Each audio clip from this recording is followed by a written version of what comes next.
Thank you, Mr. Speaker. Mr. Speaker, the position of the Deputy President of Kenya is very high. It is a very high calling. And therefore, Mr. Speaker, as we make a decision on the Deputy President of Kenya, I want to remind him that of those to whom more is given, indeed, more is expected of them.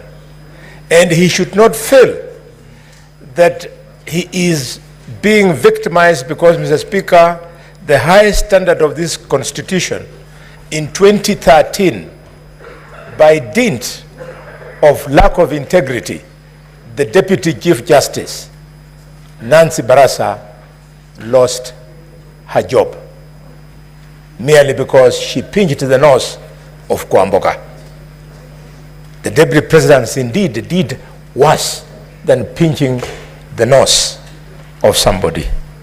Mr. Speaker, the Deputy President, seeing the allegations against him, I can't imagine that he moves around with the moninga of man of faith and truthful man. Mr. Speaker, if really we must talk about faith, may I remind the Deputy President of a man of faith, a man of letters called Bill Paul. Bill Paul said, man of faith, that integrity is like virginity. You lose it only once. And when you lose it, you can never get it back. The Deputy President has lost that virginity of leadership. Mr. Speaker, coming from a community that paid for the price of inflammatory speeches in Likoni, in Molo, and in Trans Nzoia, if I had time, I would discuss what some of my relatives went through, including Pastor Yai from Ichina village. Mr. Speaker, during the tribal clashes of 1992 and 1997. I would like to remind the Deputy President of the post-election violence of 2007, 2008.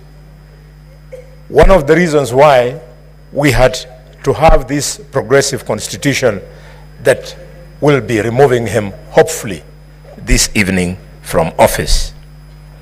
Mr. Speaker, even as we ask the Deputy President to leave office, we must insist that the DCI and the ESCC and other investigative institutions must pursue this matter beyond this vote. I have on mind, Mr. Speaker, the activities of the intricate web of companies, up to 22, so to speak. The reason I believe young Mutuse could not bring all this, dear senators, colleagues, is because effort requires money, requires time to do all that research. Some of them you have to do clandestine for you to get information. I believe that if the Deputy President had taken the dog, we were going to completely undress him. We would have asked him to justify what activities each and every one of those companies was doing. It's part of the reason why he stepped down, Mr. Speaker.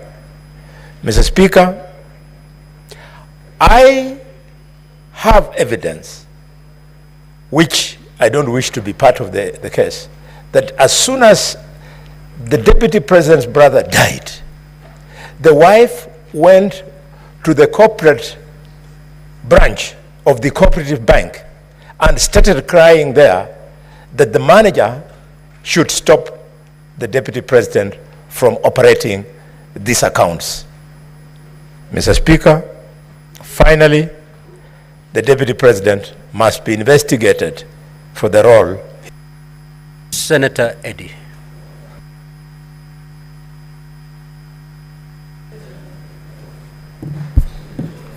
Mr. Speaker, thank you, and I recognize the pressure of time. Mr. Speaker, I am here because of the kindness of the people of Migori County who sent me here, that at such a time, Mr. Speaker, I need to be cautious of the Article 125 of the Constitution, which requires us as a House that in matters such as this, Mr. Speaker, we must behave like judges, because under Article 125 of the Constitution, Mr. Speaker, we sit as a High Court, Mr.